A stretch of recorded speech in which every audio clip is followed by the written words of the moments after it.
Hello, Cubs fans, and welcome to a brand new edition of Cubs on Tap. I am Ron Luce, and I am joined by my long lost friend. It has been a while since you and I have done a show, my friend, but I am here tonight with Mr. Joey Ricotta, the cheese man himself. My friend, first off, happy Sunday. How are you doing, my guy? Happy Sunday, Ron. It's good. I'm good. Not as good as we probably should be because Cubs just dropped 3 or 4 to the Pirates at home. But yeah, man, I'm good. I'm glad to be back and talking Cubs baseball with you, man. How are you? I'm doing well, man. Hey, baseball aside, I'm doing well. Baseball included, I'm doing okay because that's just the nature of the beast. Following this 3 game set, so Joey, I mean, let's dive into it because you and I were already talking about a ton of things that have generated from our thoughts here. So just a quick minute rundown of each of these 4 games here, and then we're going to start to dive into some of our topics for the show and just let the conversation open up. So for starters, in case people didn't get to catch these games over the week, myself and Tyler were at Thursday night's game to lead off this series. Cubs lost 5-4. I don't know what it is about these Pirates, but they got to Justin Steele for a couple of long balls. The wind was blowing out at Wrigley, so that definitely helped at least one of those 2 homers that he let up in that game. But ultimately, Cubbies fall just short of the Pirates in game 1. Game 2, not much better. Paul Skeens absolutely dominates the Cubs. They just get blown out by all stretches of imagination. Hendricks gives up 7 earned, 8 total runs, just not great. Looks like the Hendricks that we've seen most of this season already. And that was a brutal loss. But then they got one back on Saturday. Cool and tough. It was 0-0 all the way to the end. Shota was great, as was his counterpart, Bailey Falter. But the Cubs are able to walk it off thanks to Bellinger effectively knocking the ball out of Joey Bart's hand, more or less, is what happened at the What a plate. weird play. Hey, but a win's a win, a 1-0 walk-off for the Cubbies on Saturday, and they fall again by 1 run. 3 one-run games in the series, Joey. You mentioned that while we were chatting in the pre-show. This time, Cubs on the wrong end of that. They lose 3-2 today. And even with getting 2 runs, they only had 2 hits as a team today. And I think that's a huge issue that we're going to talk about here a little bit later in the show. So, as you noted, Joey, Cubs dropped this one, this 4-game set. 3 go in favor of Pittsburgh, and that gets us to where we stand now. Cubs are officially 2 back of the Brewers as of the end of today, and they are 4 up on the Pirates, who currently sit in 3rd place here in the NL Central behind the Cubs. So, Joey, let's get into things here, and I'll let you dictate it. Do you want to talk offense or pitching first? Let's go somewhat positive. Let's go pitching first. All right, let's do pitching. So, as our little topic here at the bottom says, pitching was up and pitching was down. And I think the biggest up, if you want to start with a good positive here, Joey, is Shota Imanaga. He is him, as Tyler reminds everybody on a routine basis. He has been absolutely phenomenal.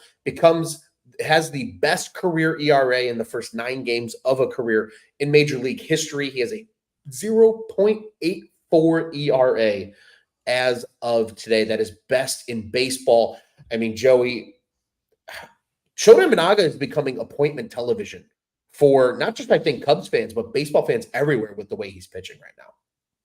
Yeah, and I mean, it starts to become news when Jeff Passan is tweeting about it just randomly, right? It's not even a news 100%. topic. There's no transaction. It's just it starts to become like, all right, national attention is totally focused on this guy, and for good reason, right? He's got the best ERA in the majors. The Cubs are 8-1 in his starts this year, which they should be 9-0 because he just hasn't gotten the run support. He only has 1 win on his actual record in the month of May, which is So weird. ridiculous. Like, it's just ridiculous. Get the man some run support because he's doing everything he can on the mound, and he just looks nasty, man. He knows how to pitch. That's the really impressive part, is he just understands how what works against big league hitters this early in his career, and it's impressive to see him go up, go down, use that nasty splitter, and then kind of use it 2 different ways, whether it's going like down, whether it's going kind of down and in, almost like a cutter. He's got the total package right now. And I mean, at some point, I'm sure his ERA will probably balloon a little bit over 2, and he'll be like, oh, he's human. Well, yeah, that's pretty normal. That's still a really damn good pitcher. But like for now, man, like he's running away with I mean, can we say the Cy Young? Like, I don't want to say that in May, but like that's kind of what it feels like. I mean, there's nobody pitching better than him, and like you said, he's pretty much appointment television. So, and I really just can't get enough of the way that kind of like what his mannerisms are on the mound and just how he like when he gets fired up, when he gets guys out in big situations, and the getting off the mound, like he Shota Imanaga's got a personality, man. I was, watching the interview the Hmm. too, and talking about Dunkin' Donuts and Oh yeah. here's the quote. I like copied and pasted the quote over here to a note thing because I wanted to read it off. He's like, either I order a small iced latte or a medium, so they probably think this guy can't make up his mind if he wants a small or a medium. So like he's a Just down to little earth dude, things. man. I Yeah. I really like Shota Imanaga and everything that he's done so far for the Cubs. Absolutely. And Joey, you go back to just his arsenal. I think his arsenal is so fascinating in terms of what he's doing. And you and I are both big numbers and nerds guys. So we're going to talk some numbers here real quick for you. When you look at his arsenal, he technically has six pitches, if you really think about it in the way he throws. He has the four seamer, obviously, that's his bread and butter. He has the splitter that we all are very well aware of what that is for him. He does have a sweeper. He only throws it about 6% of the time.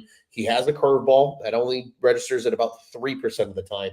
And he's thrown a couple of sinkers and a single changeup, according to Baseball Savant. But I mean, most of his pitch mix is that four seamer and splitter, 58.2 and 31.8% of the time, respectively, between those two pitches. But Joey, I think this is the more impressive stuff here is where his value and his pitching lies in the MLB percentile rankings. Are you ready for this? Oh yeah, hit me with it. Pitching run value is in the 100th percentile. Fastball run value is in the 100th percentile. He doesn't really have breaking stuff per se, so his breaking run value is the 45th percentile. So it's right about average in the league. But his off-speed run value, because of that splitter, is the 89th percentile in baseball. In addition to that, his expected ERA is in the 92nd percentile in baseball. His chase percentage is in the 96th percentile in baseball. His whiff percentage is in the 86th percentile in baseball. His K percentage is in the 79th percentile in baseball. And his walk percentage is in the 90th percentile in baseball. Is that good?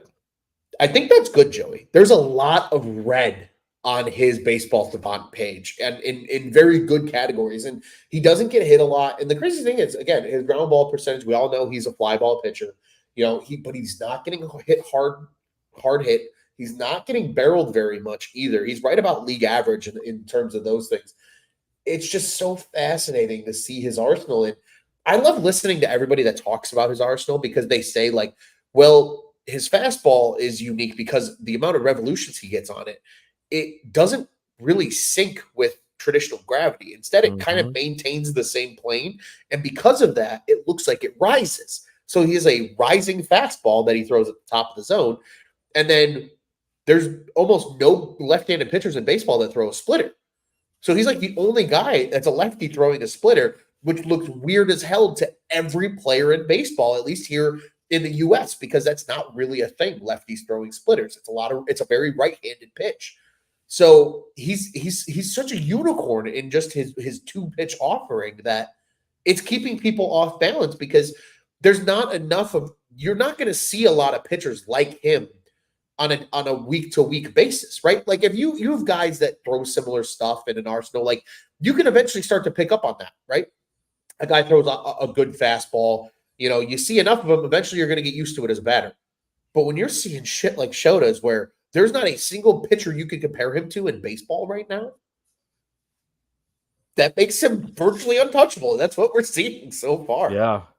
Yeah, man, totally. I think it is interesting what you say too about the fastball being, kind of staying on that same plane and watching, even like Boog and JD were talking about the other day during his start, and I was like, well, you know what? That really makes sense as to why he is a fly ball pitcher, right? Because that splitter, you would expect him to be kind of a ground ball pitcher, but because it doesn't get that as much sink on the fastball, like when they make contact with the pitch, they're naturally underneath it, you know. Right. So like that's why the pop-ups come into play.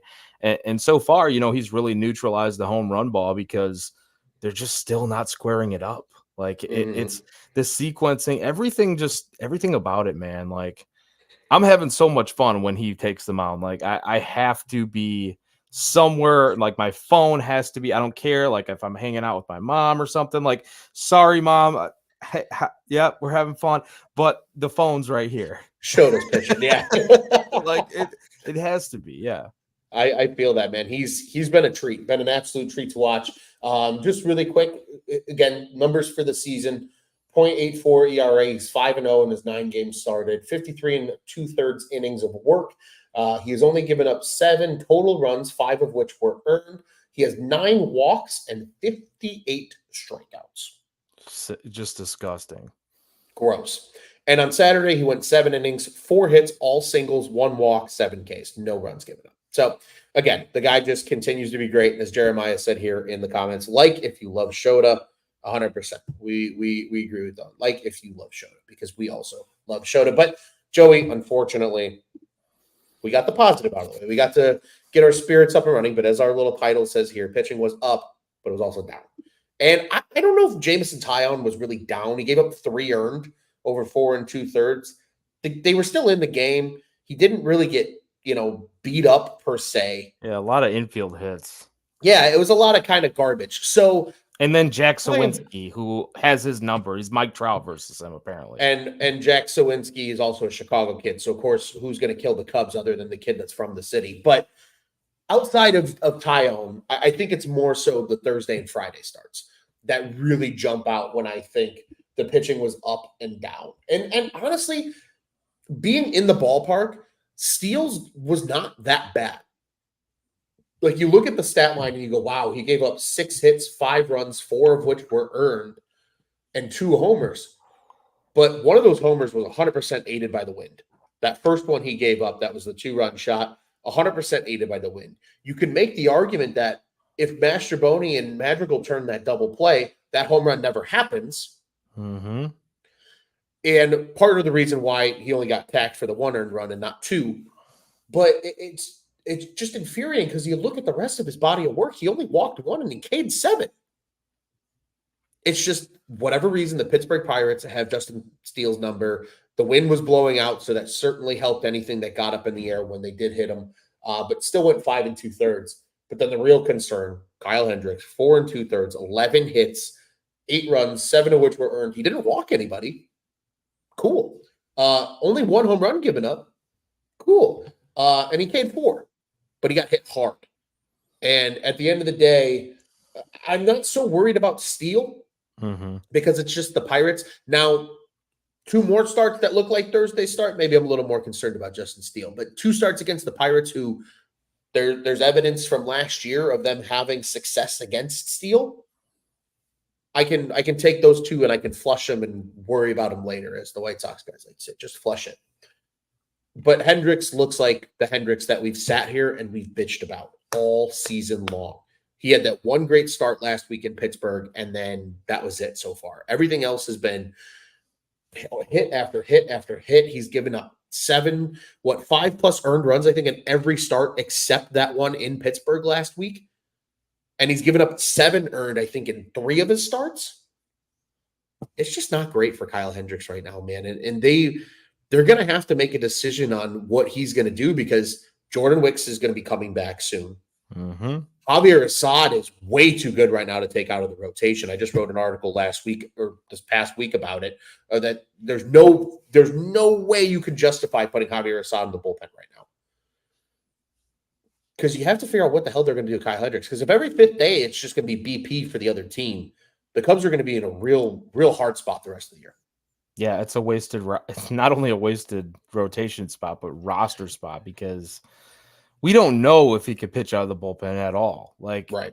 Because look at his track record with the first inning. I mean, you think he's just going to like transition beautifully into the bullpen unless it's a long relief role where it's like mop up duty or something. Like, I don't know, man. Like I am concerned about Kyle Hendricks. And like you said, with Justin Steele, I kind of look at this period as like, another spring training for him because he was hurt, very early in the season.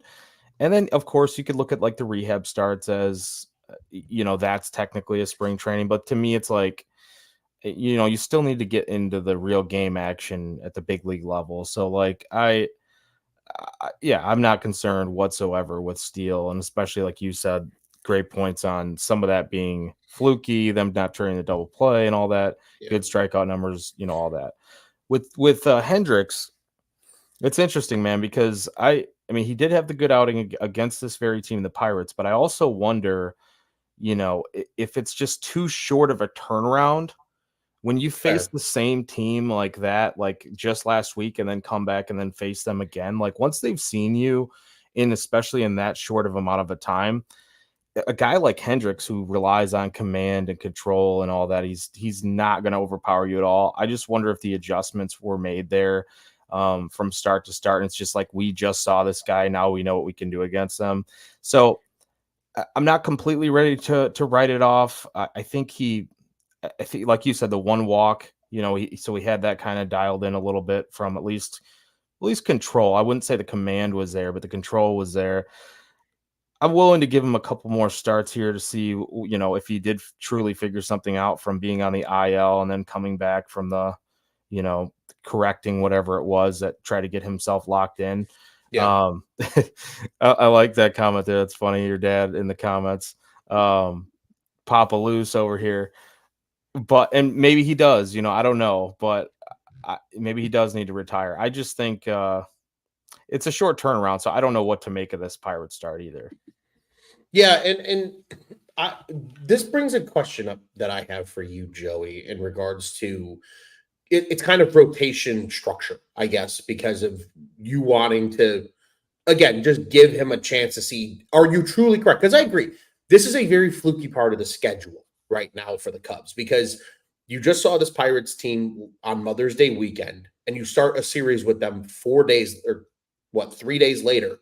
Mm-hmm. And then And you it get could the be Braves this. again. It's You get the weird. Braves again, who were the team right in between those two Pirate series. You're going to have the Braves again coming up at Wrigley, and we're going to talk about that here at the end of the show. So it's a really weird stretch, because I think this is the only time we see this kind of stretch in the Cubs schedule the whole year. So I agree with you. I think that's very fair with Hendricks of like, hey, let's see what he does in one more start when he's not facing the same fucking team he did literally 5 days before. Like, let's see what happens. But I beg you the question, what happens?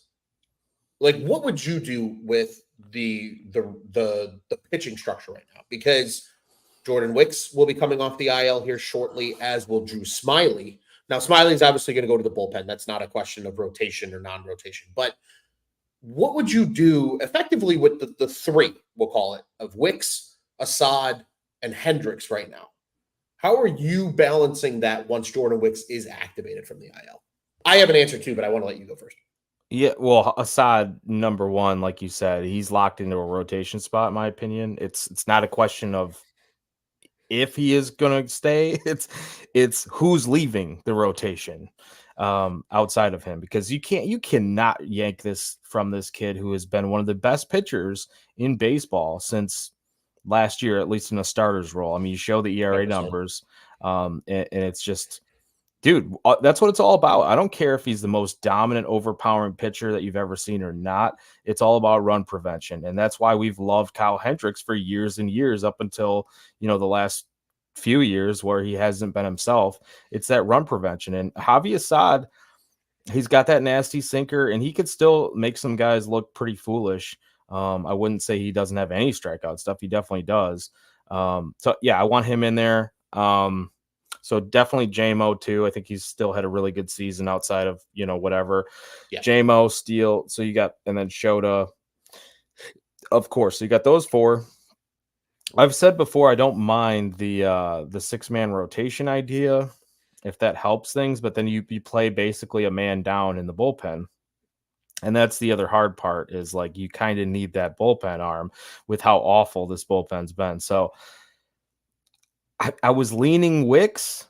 I really liked what I saw from him before getting hurt. I think he looked really good, at least maybe not the start before he got hurt, but the start before that. I can't remember. he really impressed me. I think it really looked like he was learning how to not just nibble and, kind of more attack and not get the pitch count racked up. So he was able to pitch a little bit deeper. And I really liked that. I thought he was just growing as a pitcher. Yeah. But for right now, because the bullpen needs so much help, I don't mind the fact that they're going to go ahead and at least give Hendricks a shot there at that 5 spot. And I feel like that lefty could be so important. I mean, Luke Little could be a dynamite piece in that pen, but like I'm still kind of on the fence of whether we should trust him or not. And I feel like Jordan Wicks would be, and I think I've said this before actually on a show with you. I feel like Wicks could be a really good bullpen piece, at least for the time being. So if you had like him, Ben Brown, Hayden Wesneski, those starter types in the bullpen. I mean, now that Javi Asad has kind of solidified himself in the rotation, I mean, who cares what position that they're going by as far as a title goes? That helps you win games. We need that more than anything right now. So, like, I really wouldn't mind another nasty lefty out in that bullpen like Jordan Wicks. I agree with you. And here's a piece of that. First off, I'm going to give Javier Assad some flowers. If you haven't read the articles written this past week, please go read those on typesportsnet.com. Shameless plug. I don't care. But back to the Baseball Savant page. Are you ready for this? Pitching run value for Javier Assad. Oh, 100th percentile. Fastball run value, 100th percentile. Breaking run value, 66th percentile. And off-speed run value, 73rd percentile.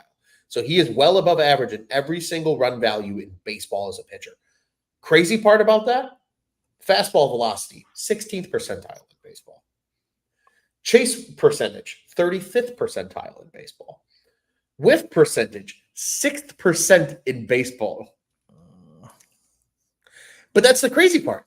He doesn't need to whiff guys and do what Shota does. He's just not that pitcher. Javier Assad is so fascinating to watch because of that.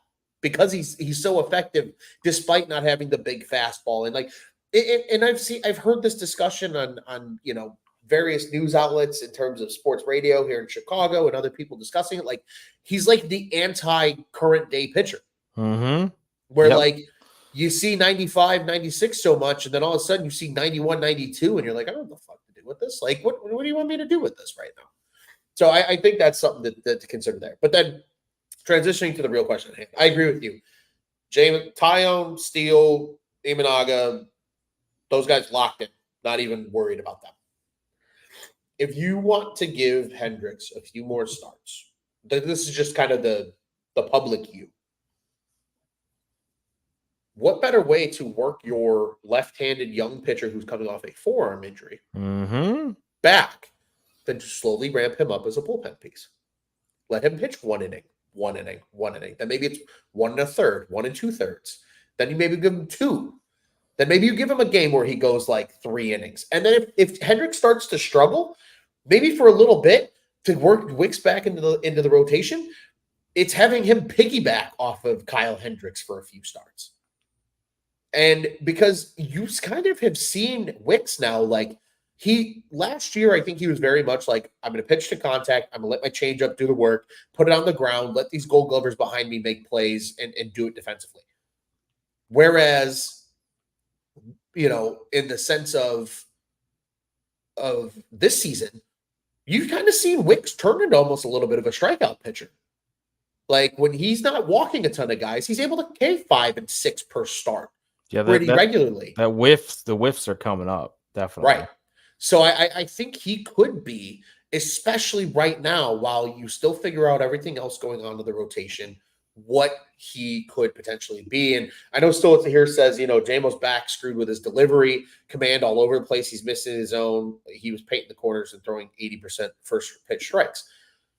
Sure, and maybe he requires another IL stint. That's an easy way to get a Jordan Wicks back into the starting rotation for the time being. But I think eventually it's going to have to be, a Kyle Hendricks decision. I think it's kind of, we're getting to the point where it's put up or shut up for Kyle Hendricks, unfortunately, in this situation. And my dad says, 15 mil coming on, guy Hendricks has lost it. Has he lost it though? We don't know if he was actually hurt. And I think this is the one thing that I really enjoyed. I forget who it was that said it, but it was somebody that's very close to the Cubs. I believe it was one of the reporters, actually. I believe it was one of the beat writers. Kind of shame people for bringing up all these phantom IL stints because they're like, dude, they're not just going to throw a guy on the IL if he's not right. Well, I mean, what if he was hurt coming into the year and just powered through it? Like, because you already were down Jameson Taillon. right. So that's why I think with Hendricks, I'm okay willing to give him a couple more starts because, again, he did have a really good outing in that first game against Pittsburgh. Mm-hmm. He walked a couple more guys than I probably would have preferred. But at the end of the day, he still put together a really good body of work in 5 innings of work. Again, you saw the same fucking lineup 5 days later. Like, what do you expect to happen? You know what I mean? Especially when you don't throw hard. So I think it's okay to give him a few more, but they're really going to have to kind of play around and tinker with this because right now, to me, there's only 3 guys that are really, truly like locked in as starters. And that is Imanaga, that is Steele, and that is Assad. I mean, that's pretty much what it is right now. And then you're going to kind of have to play around with this, JMO, Hendricks, Wicks combination now as Wicks starts to get healthy. But I think the key is right now it will be Wicks coming out of the pen because you let him work back up with that forearm. You don't expect him to come in right away and throw 6 innings. You can ramp him up that way. And then worst case scenario, if Hendricks magically does figure it out and Taillon is healthy, then you leave him in the bullpen. Mm-hmm. So be it. Like at the end of the day, there is absolutely 100% of a possibility that the Cubs just look at a lot of these young guys this year that are future starters. Ben Brown as an example, right? My dad says Brown's your closer. Like, I wouldn't hate that at all. I was kind of saying that to you a few weeks ago. So yeah. Yeah. Like, I think this is the season, and this is what I'm kind of telling people. Think of the Chris Sale approach that the White Sox took years back. He's a dynamite starter. He started as a closer. Like, guys can come up and help you win games as young players out of the bullpen. Didn't Garrett Crochet with the Sox start out in relief too? Yes. I want to say. Crochet was a bullpen pitcher. Year, but yeah. For like the first 3 years of his career. I know he had a lot of injuries too, but we've seen it work. We have seen it work. And this is why I think this year especially, right? Because it's not a season like 2021 was at the back half where they told Keegan and Steele to stretch out and you guys are going to pitch because we have nothing to lose. Mm-hmm. The Cubs are in a playoff picture. You know what's going to help you win games? Bring this team and give them the best 26 for Council to have every day. If the best 26 means Brown, Wesneski, Cade Horton, perhaps later in the season, are coming out of your bullpen because they're nasty, then so fucking be it. Because then now you want to get me really excited. But think about it.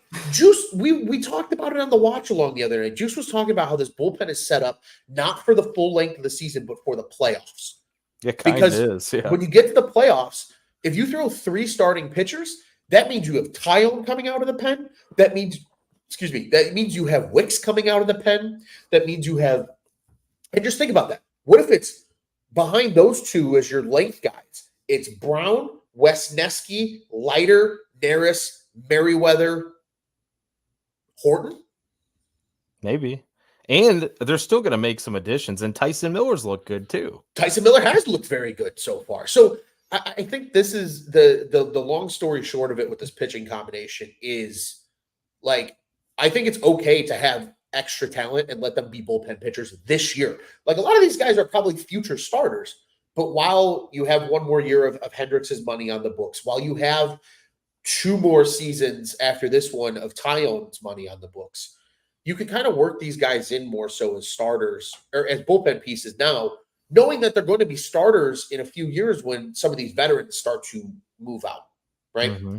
So I think that's something to keep in mind. But Joey, for sake of our time, real quick though, yes, I also want to continue that a little bit. Like, if we're looking at like you're talking, you got my head kind of going here with I got the wheels turning. Yeah, I got the wheels turning just a little bit.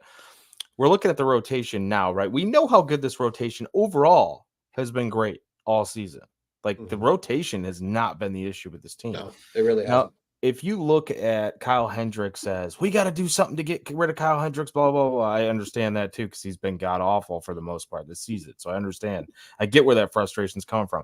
But him as a 5, if he starts to pitch, close to what, yeah. if he's a 5 and you're not going to pitch him in a playoff series, he's not going to be pitching in the playoff series. You have those 4 guys probably, unless he like really gets it together, right? He might not even be on a playoff roster. Right. Well, that's my point. He could eat innings though and save those young guys. Kind of like I like where your head is at with like Jordan Wicks, and those guys kind of building themselves into that role. Because I think at the end of the day, too, you really want to limit these guys. Like it's not going to be a Paul Skeens like right when he comes up and like he was limited too early. I was gonna say even Paul Skeens is on a pitch count right now. They've said that he's not pitching more than 85 pitches in any given game right now. No matter 100%. How long or short that is. And these guys, I would say, like Ben Brown and Hayden Wesneski, a little bit more stretched out than like Paul Skeens is, or can be used a little bit deeper, but they're still so young, man. You just don't want to do that to those guys. So, like, start them out young, get them some high leverage, because that still is a lot of pressure on your arm, too. Right. And then, kind of go from there. But I like where this conversation's going. I will address one more thing for my dad, because I think this is something important that everybody that's a Cubs fan that needs to understand this. For what Kyle Hendricks has done for this organization, they are not going to DFA him. There is not a fucking chance in hell they're going to DFA Kyle Hendricks. He might be IL'd for the rest of the season if it all goes. That would happen before. No, but that would happen before he's DFA'd. Well, I don't know, Ron. Like, think about it like this. I kind of disagree with you there, and I'll say it because of this. When it was time to DFA Jason Hayward, they did. When it was, which may have been way before that, the actual time to do it. When it was time to DFA Jake Arrieta, they did. I know Kyle Hendricks is a different animal in that category because Kyle Hendricks produced for a long time with the Cubs. But those are 2 key members of the World Series and like I would argue against what you just said, and here's why. Hayward was not DFA'd. Hayward was told that you were done playing for the rest of the year, and they let him ride into the sunset, and then they bought him out after the season. He stayed with the team in the season. He just didn't play. He was just done. It was after the season that he became a free agent. And Arrieta was on his return trip. Arrieta was back on his return trip for fucking pennies on the dollar in 2021, and it was a shell of the pitcher that he was at that time. Yeah. Kyle Hendricks has spent the last 10 years consistently with the Cubs. They're not going to DFA a 10-year guy. And you can make the argument even with Arrieta. He really only pitched 4 years for the Cubs, not even 3. Yeah, he wasn't here that long. 3.5. Yeah. Right. 3.5. He got here in 2014 or 2013, maybe. So it was like 4.5 years. And then he was here 14, 15, 16, 17, and he leaves and takes that deal with the Phillies for 3 years, then comes back in 21 and only makes it through 2 months. So it's totally different with those 2 guys. It's such a different aspect with Hendricks, and they'll have to get creative. Maybe they take the Jason Hayward approach and say, hey, we're throwing you on the IL for the year, but you're done. Like, I could see that though. Either you retire or you're pitching somewhere else next year. We're sorry. That's one thing. Like, Kyle Hendricks is not a Cub after 2024, plain and simple. But I don't think even if he pitches really well, he probably isn't. I don't think he is regardless. That's why they didn't extend him. Remember when everybody, this is why hindsight's 2020, Joey. And this is why people that think they know everything sometimes in the offseason need to just not say anything. Because remember the arguments to extend him for 3 years? Yeah, there was a lot of talk about that. Yeah. They are a lot of those things. Well, hey, how many people honestly tell me this now that we're on the topic? How many people came into the season and you could say, "Oh, I never thought of him as a closer," blah blah blah. Yeah, sure, I understand that. Maybe you didn't think of him as a closer. Cool, because he doesn't throw smoke like some closers do. How many people thought that Adbert Alzolay would struggle like he has this year? And if you actually are telling me that, I'm going to call you a fucking liar. 100%. So, you can't really be that upset at Jed for Adbert Alzolay sucking and Julian Merriweather being hurt. Should you have added 1 or 2 more pieces? Maybe. Right. But But like again, some of this is just like the shuffling around that happens in a major league season with injuries and stuff, and 100%. bullpen volatility. So, like to your 100%. point, though, I only bring that up because the Kyle Hendricks thing. Yep, understood. Joey, we need to get moving because we have a lot more things that we need to Yeah, talk we're not. about. We said a half hour. That's not One happening. comment I do want to quickly address, though. Matthew, you must be new here, my friend. He says you got to shout out the comment section to keep people watching. We always shout out the comment section. We love our comment section, and they all know that. Everybody that's in here are, for the most part, very, you know, we might not get to your comment right away. The intention fully is I see them. We have a show structure. We will work them in. Don't you worry. I promise. We are not neglecting you in the comment section. We love our comment section. And he says, I am new. Well, welcome, sir. Welcome, We love yeah. you. We love our Welcome. comment section. Don't you worry. As a matter of fact, I believe, Matthew, you have one of the comments that I want to bring up in a little bit. So we're going to keep that on the back burner here in just a few minutes. But Joey, let's go on to our next topic here because we got two more things we want to talk about before we wrap this thing up. The bats are not back. And I say this because I did a show a week ago that said the bats are back. This is great. They scored a bunch of runs against Pittsburgh. Well, no, they did the exact opposite in this series. After last week's series, I believe in that 3-game set against Pittsburgh, I did the math. I think it was they scored 21 runs in 3 games. This series, they scored 10 runs in 4 games. That's a big Not old good. change. Not Not great, good. Bob. Not great, Bob. And this is a little more zoomed out approach, I think, on this topic because it's a lot of collective bats, right? And it's going to kind of help set us up where we're going. We're going to talk some personnel updates. So for those in the comment section that are commenting about injuries and things like that, we're going to get to those. Don't you worry. Right now with the bats, Ian Happ is not producing. Plain and simple. Seiya Suzuki has cooled off since he's returned. He's not the Seiya Suzuki that started the season. So I almost wonder if he's truly 100% or not with that oblique. Because remember, obliques are a pain in the ass and they don't heal right away. Tauchman has cooled off. Still playing really well, but it's cooled off. They are missing quite a few notable players, as mentioned here by my dad. And on top of that, they're only really getting consistent production out of about 3 guys right now. You know, Seiya's still producing. I mean, Seiya still has a 793 OPS. That looks really good on paper. He's still getting on base. He's still doing good things. Tauchman, same thing, 789 OPS. That's cool and tough. We love that. Belly is an 829 OPS. Belly's about the only consistent hitter in this lineup right now. And Michael Busch still has a 785 OPS. Michael Busch has been very good, kind of slowing under the radar. But as my dad says here, Morel has cooled off a little bit. He still makes he's stepping up in big moments, but he's cooled off a little bit, right? He's only got he's down to a 717 OPS now. Yeah. And you look at the rest of this lineup right now because this is the nature of the beast. And remember, this is where I said we were going to come back to comments. I know there's a bunch of good ones back up here that I got to go back and get here. Here's one of them. The only thing Mastrobuoni did butcher this week was handling the Horner injury. That was from Stole It a little bit ago because Mastrobuoni's got a 372 OPS. Madrigal is a 546 OPS. Ian Happ is a 625 OPS. Having 3 guys in your lineup like that isn't going to help. And like Matthew says, batters feed off other batters. It's 100% true. They're missing the big guns here, and they need somebody to get hot that's going to help open up the rest of this lineup, Joey. Yeah, it's just like watching dead weight. And I totally it's a momentum thing. It really is. When guys get rolling, you feed off that, they get on base, you get pumped up. It's like you just keep the chain rolling. And it does kind of feel like that's why some of these games get really lopsided or like high scoring because of that very effect. But we just haven't seen enough of that lately with the Cubs. And the one defense that I'll make before we really like kind of dive in on who and what and why and you know where it's going to come from, they've seen a lot of tough pitching this last week, like a lot. I mean, you look at from the week before with the Pirates, then you face the Braves, who had an entire disgusting rotation themselves. Yeah, I mean, they're the Braves. They're just a good overall team. And of course, this week you get a top 5 ERA guy in Raylo.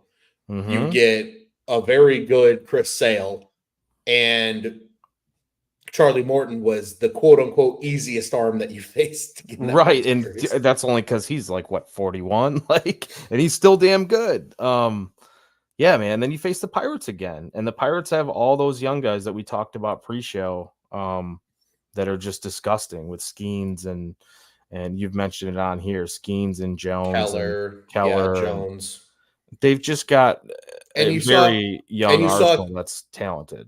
and you saw Skeens and Jones in both series too, right? Yeah. Like you saw them in literally within a week of each other.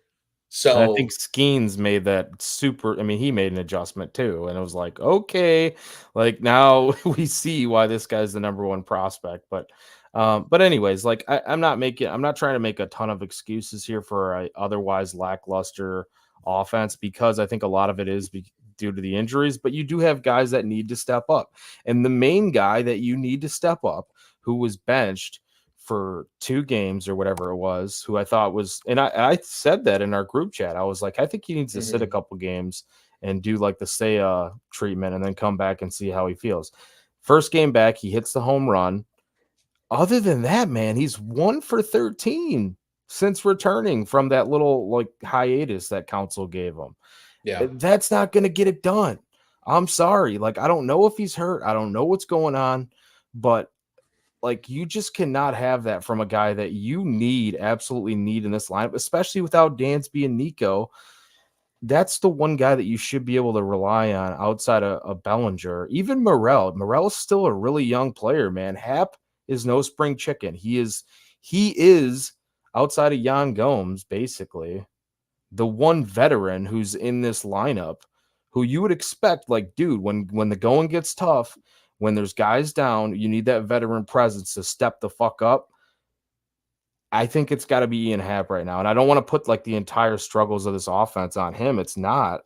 But like, I don't know what's going on. Does he need an IL stint himself? Like, yeah. I'm kind of wondering if that's it, but I don't know. I really don't know. I think to quickly build on the Hap piece too. It's not just that they need more from him, but it's also that they need more from him because he's been hitting in the 5-hole. Like you are in a run producing situation that has effectively been killing these outs. Stoll had said it Yeah. a little bit earlier. 6 of 9 hitters this week pretty much felt like automatic outs, pretty much outside of your top 3 in this lineup. You know, Bush had kind of a rough week when he was in there. And if it wasn't him, Wisdom didn't have a great week. He's starting to cool off after his, hot stretch. And for the record, for those that are like, well, Wisdom's got a 942 OPS. He's made 8 starts. He's appeared in 16 games. He has 39 at-bats. Like, it's just a small sample size. And he was really hot for a few of those games.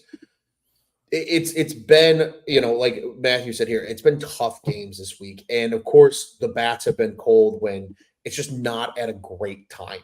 And going back quickly here to Mr. Skeens and what he did on Saturday, for those that might have forgotten, because like Matthew said here, he says Skeens is sick. Hopefully they can afford him in a couple of years, which is funny because Juice said the same thing. He said he's going to look really good in a Cubs uniform in 2030. But Skeens went 6 innings, did not give up a single hit. He walked 1 and he K'd 11. Which also, I believe he struck out the first 7 in a row to start the game. He did. Yeah. Nasty. I was listening on the radio on my way out to the Quad Cities for a broadcast on Friday night. And that was a very frustrating inning and 2 2/3 innings of listening to him just mow through the Cubs lineup. But it was pretty tough, man. And, the bats need to get going. And Joey, this kind of brings us almost perfectly, dare I say, into our next kind of topic here, because on our list is personnel updates. And this is where maybe some of that offense does become addressed here going forward. But let's talk about the first big one, because there's been a lot of ask and discussion about it. And that is the reported call-up of Luis Vasquez. Stole it here, says Vasquez is a huge upgrade defensively from Mastrobuoni, Gold Glove type talent, back getting better the past 2 seasons. Yes, I think, Luis Vasquez to me is a defensive call up at this point. Like, that's the forefront of what it is. But sometimes just a fresh face in the lineup can go incredibly far. And with that in mind, I do want to address, because there was a couple of questions. Jay asked, since Nico's out, Nico did the injured move or the injured list as a result of the Vasquez move. Stolet follows that up and says, "Yeah, Nico should be retro with Vasco coming up." I don't think it's going to happen because if anybody read the reports today, it kind of flew under the radar, which was very surprising. But Andy Martinez reported it first. Jordan Bastian followed it up on MLB.com and ultimately Cubs.com with an article. But in case anybody was curious, as it stands here, the expectation is for Nico and Dansby to be back on Tuesday. So at least one of them, if not both of them, are expected back. And that's why I think Nico hasn't been IL'd to this point. Now, if Tuesday comes and Nico can't go, I bet you they do IL him and retro him at that point. But the expectation is for that middle infield to be back as of Tuesday night. And that includes Dansby Swanson, because I believe he was only on the 10-day. So he should be active. I believe as of tomorrow, he's able to come off of the IL. So just something to keep in mind. I think Vasquez. They said he was able, I think, either today or yesterday, but they held him to Tuesday. It sounds right. like. Yeah, just to give him the extra 2 days. There's no need to rush him back. In addition to that, and yeah, here we go. Matthew said this was Nico plays Tuesday. He told Matt Spiegel that. So nice. There you go. So Nico's going to probably play Tuesday. Dansby's going to play Tuesday. Vasquez is coming up, in my opinion. He's coming up to replace Mastrobuoni. Is really what's coming is going to happen. And Stolet said it there, right? He's a huge upgrade over a guy like Mastrobuoni defensively. That's why Vasquez is coming up. I fully believe he's going to come up and be that guy, essentially for the Cubs for the time being. So Joey, I know that's a lot to digest, but with kind of the middle infield as the focus here, what are your thoughts on some of these personnel updates? Well, I mean, it's great to see that those two will be back because that's what we need, right? We need those two back in the lineup.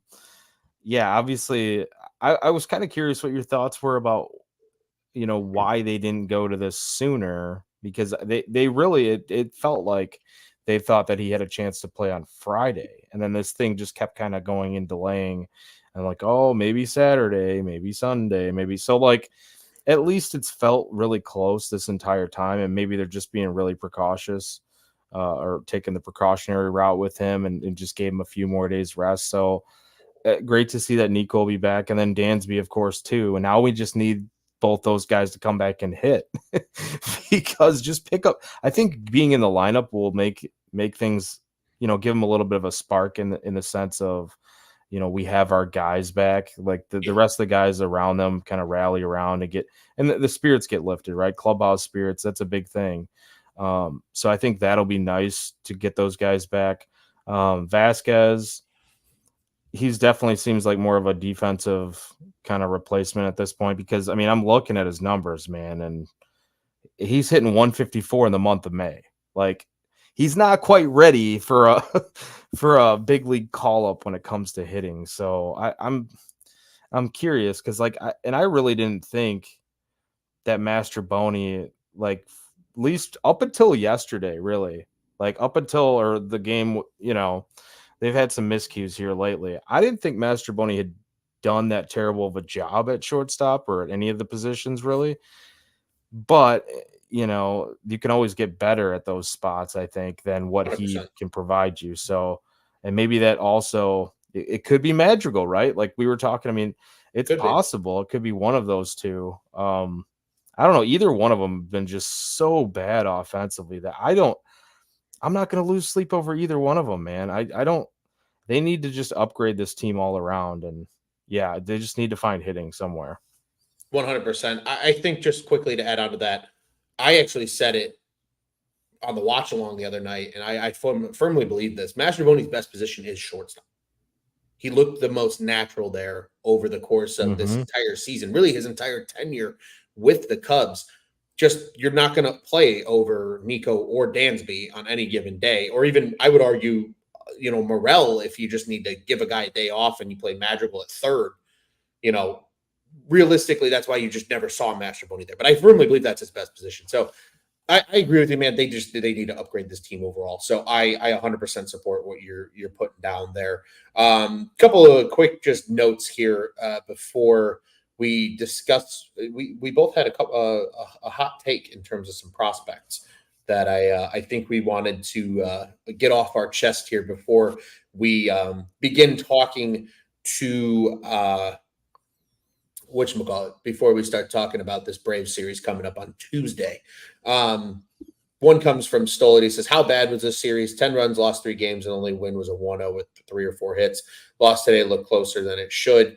The Pirates were 1 for 15 in runners with runners in scoring position. 100%. That's fair. That Yeah. very much lays out just how this game went. We touched on it very early in the show. I know a lot of people kind of joined us a little later here tonight. So that was something we talked about. Stoll followed that up, said expected win-loss with the run differential is only 1 game over 500. They're lucky to be 4 over right now. I think that's partially the Craig Counsell effect.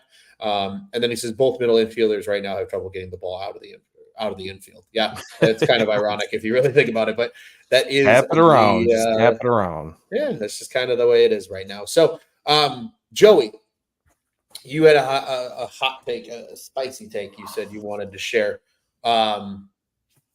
Do tell us what are you putting down? I don't know. If it's spicy. I just think that there are a lot of people, maybe not a lot of people. A few people I've been seeing put this out there. Luis Vasquez needs to be called up. Luis Vasquez needs to be called up. You're getting nothing from Madrigal, from Mastroboni. I agree with that. I just don't want people to look at Luis Vasquez as like this huge upgrade, because I don't think that he's that right now. Like, because of the fact that I don't think he can hit that well right now. Like, I think his bat still needs a lot of work. Can he come up and catch fire here in the majors? Absolutely. Will he play good defense? Absolutely. But I just don't.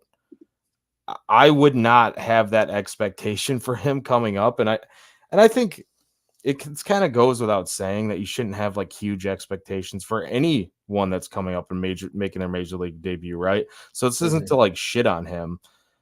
I just don't want to, and I don't even know if it's a hot take. I'm just a little bit down on his prospects coming up. Like I'm not super thrilled of like, oh yes, they're calling him up. Like it's not one of those for me, I guess, if you can call it that. Yeah, no, I think that's entirely fair. With what's going on, I do want to address another comment from my dad. He asked, "What about the trade rumors with the Astros?" So I have looked into this a little more. I will debrief you, Joey, as well. The reported rumor was sparked by none other than our favorite New York Post author, Mr. John Heyman, because he just blabbles things into the atmosphere and people take them out of context. He begged the question of whether or not the Astros would potentially trade Justin Verlander, given their kind of disappointing start. Mind you, this is an Astros team that, although they are off to a bit of a rough start, it is not that rough. They are still just only 5 games below 500 and are very much in that AL West because it's a dog shit division so far this year. So, but the reason that the Cubs are linked to this is because I believe Verlander has a no trade clause of some type that he can pretty much accept trades to certain teams. The Cubs are on his short list of teams that he would potentially accept a trade to. So who doesn't want to play at Wrigley, man? He'd love to play at Wrigley, I feel like. That's kind of what I'm saying. Like, I think it would be great. And again, we've talked about it here at Cubs on Tap. We talked about it on the watch along. We've talked about it at nauseum in a variety of other ways. Like, there is a real chance the Cubs go out and add a starting pitcher at the deadline. I think there's absolutely a world, because right now it's really your top 3. It's Javier Assad, it's Shota Imanaga, and it's Justin Steele. It would be nice to have that depth, for the rest of the season, and then potentially going into the playoffs from a guy maybe like a Verlander or like a Framber Valdez, who was connected to the Cubs kind of during the offseason a little bit. So, but until pretenders and contenders are truly weeded out, nobody's making trades right now. Like the Luis Arias trade was very kind of a unicorn of sorts because the Marlins are just that bad. And I think that organization, because of moving on from Kim Ng, is now going in a different direction in terms of their like roster structure. And I think that's why they're a little more willing to move guys than others. Still, it says Bregman will be a Cub at the deadline. We'll see. He really hasn't been that great this year. I don't know if he's that much of an upgrade. He also says Cubs catchers couldn't hit the ground if they fell down. Oh, Is his dude. hot take. Yeah, they've been rough too. A lot of it's been a lot of Amaya. And Amaya's bat has struggled. He's been good defensively, but the bat has overall struggled. And Matt follows it up, says he would take a Verlander in a second. He wanted to come here before. Yes, he did. There's been rumors over the years of a guy like Verlander. He has one this year left at 22 million. He does have a $17.5 million player option for next year. So that would be something to kind of keep an eye on in terms of that. But again, they're only 5 games below 500. They're only I think it's 4 games out of first in that AL West right now. It's such a bad division right now that the Astros rumors are going to be just that, rumors, until the trade deadline, until they actually know, are they going for it or are they not? Mhm. And in addition, quickly to that, it was a fan-sided article, of course, that I found. They proposed the trade would need to be Matt Shaw and Michael Busch. I laugh in their face because Justin Verlander is 41 and has one player option year remaining at age 41. The Astros aren't getting that much for Justin Verlander unless a team is that desperate and it's yeah, we need him to contend. Maybe, but I don't think the I'm Cubs not are doing giving that Matt up. Shaw, I'll tell you that. Fuck, I'm not giving up Michael Busch Yeah, either. Michael Busch, that's still a top 50 and he's played well. Yeah, he's played really well. So I wouldn't give that up. That's just my personal thought. Anyway, so that's that. But my hot take, Joey, and again, maybe not a hot take, but this is a teaser to an article that I am dropping tomorrow on Monday when this goes out, hopefully in podcast form. I think the time is now that former top prospect Brennan Davis gets his shot at the major league level. Because I know Cubs fans have been following his progress over the last 9 days now because he's been literally the hottest hitter in the organization.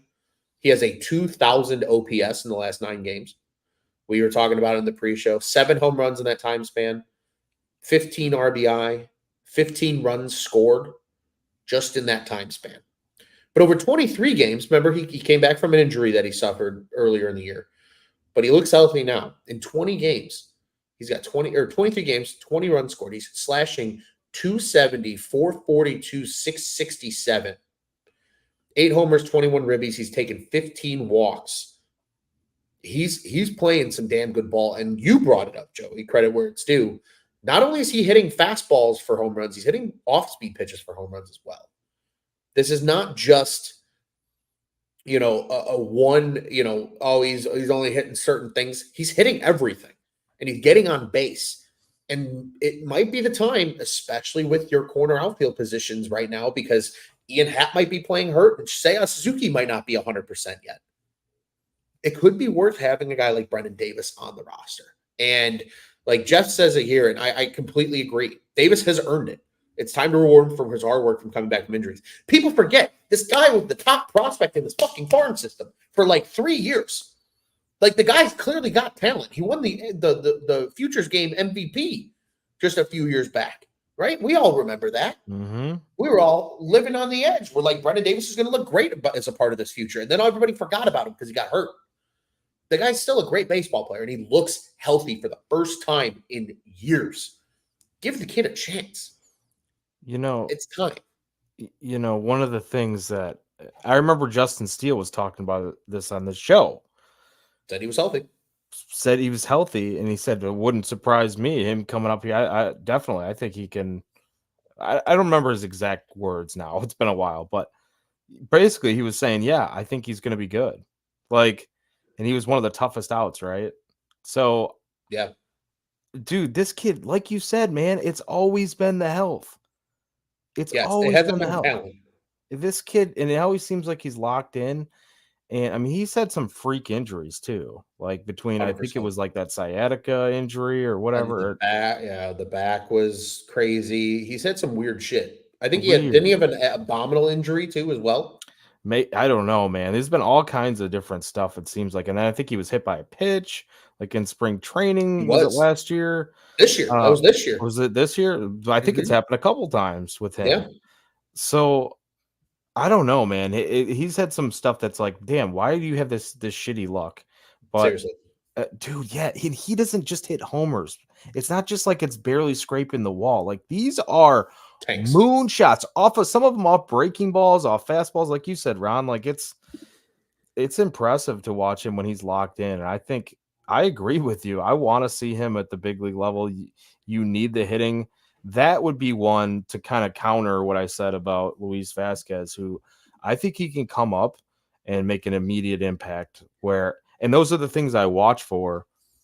Is like what type of pitches is he hitting, right? Mm-hmm. He's going oppo, he's going to left, he's going to center, he's hitting curveballs, he's hitting fastballs. So like to me, it's just there's going to be nerves. He's going to have to make a little bit of an adjustment. Obviously, there's better quality at the big league level, no question about it. But the kid's ready, in my opinion. If he's healthy, he's ready, and if he's not ready, he will never be ready. Yeah. And Brennan Davis, he's 24 now. Like he's got a bunch of minor league seasons under his belt. He has moved up. He's now the 22nd prospect in the system. Mind you, they did the re-rank very recently. According to the re-rank, PCA has technically graduated off the prospect list. I think that's worth keeping in mind. So the new number one prospect for the Cubs is technically Cade Horton.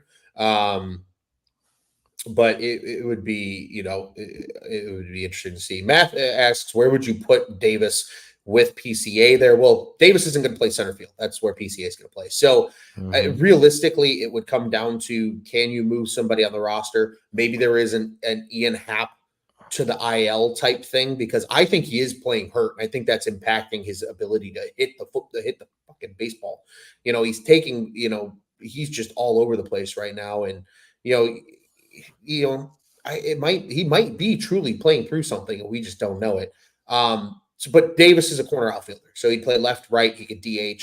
I don't care. I mean, it's not a shot at Talkman. I don't mind him in the DH spot, but Brennan Davis brings you a lot more power in the DH spot than a guy like Talkman does. So, and he destroys lefties too. So I mean, like if you have to, I'm not saying you don't want him to play every day, but like if you have to DH him and then or play him in place of guys and have Bellinger at like first, have Bush sitting down a game, like there's ways you could make this work for sure. Hap shouldn't be playing against lefties anyways at this point. So right. And that maybe that's something they consider right now with just figuring all of that out.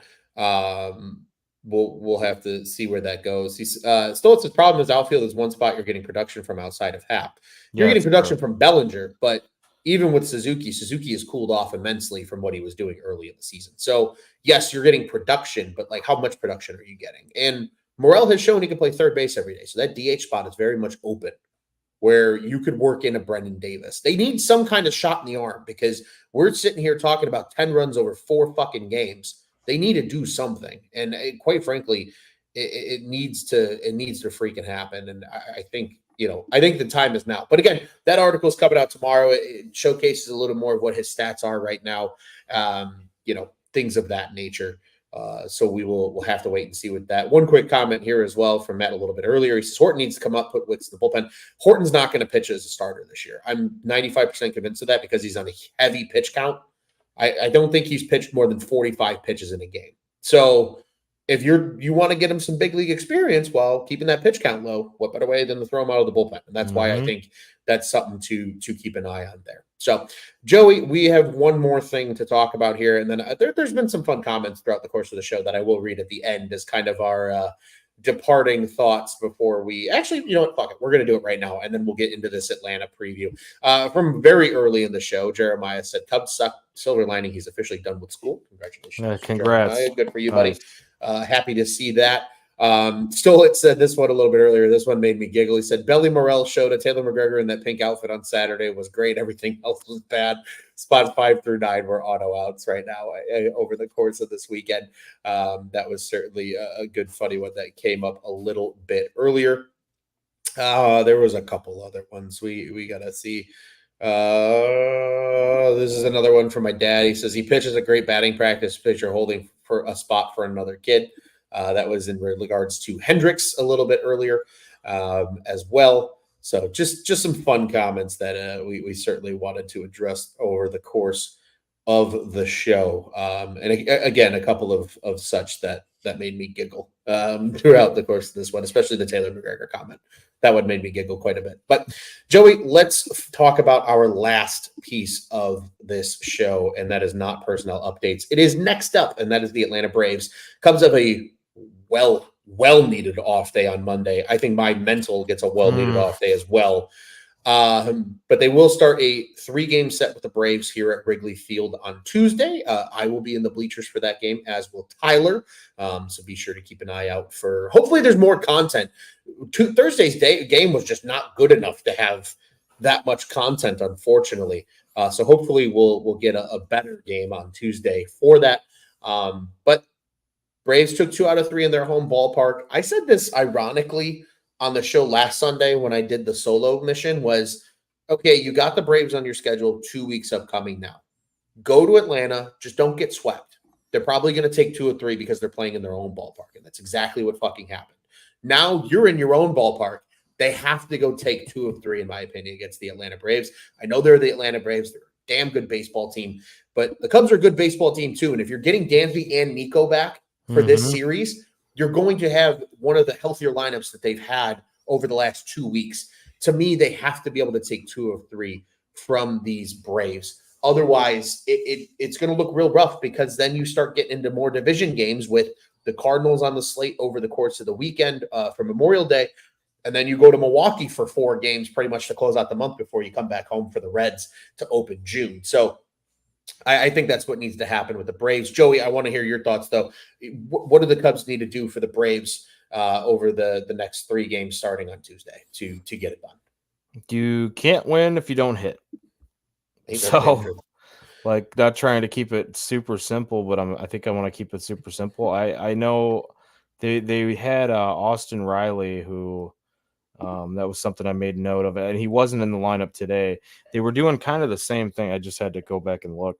They were kind of doing the same thing as what they were doing with Horner for the Cubs.